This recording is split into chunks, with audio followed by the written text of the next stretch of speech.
เฮ้ยอ้าว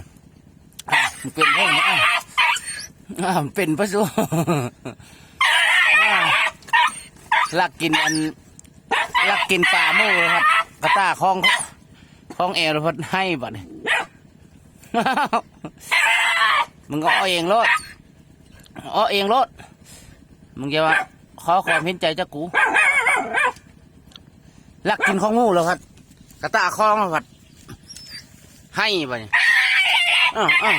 อ้าวจะมาเพลิดพี่น้องกล้ามึงคือเก้าแล้วยังครบจนหน่อย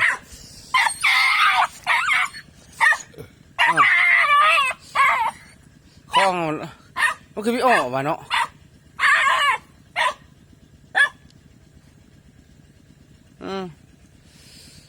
บ้าแหงมาตัว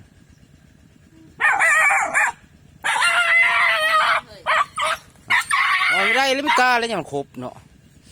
พระเจ้าแล้วมาเนี่ยจะเอากระต่ายขโมยคล้องตีนมาพร้อมเลยนะ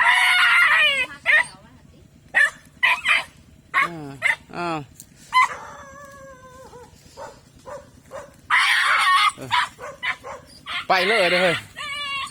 ไปเลยเลย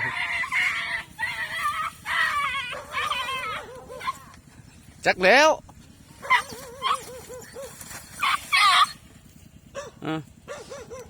นี่ผู้ไปเลยไปได้ยังไปอันเขาไปหอดทุเลย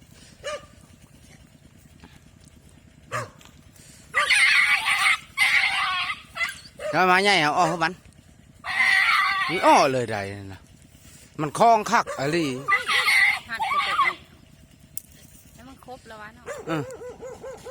ะไปหอดทุเลย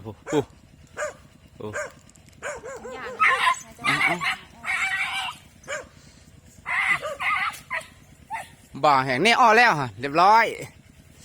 อะไรไปเอาเฮ้ยเอาไปหอดผมไปไก่ไก่จากเทงกูก็มันเห็ดหาลักกินห้องมูนะครับดูแลตัวเองไม่ได้เดี๋ยวออกกระยามันครบไม่เห็นมาเห่าเนาะโอเคบ้าน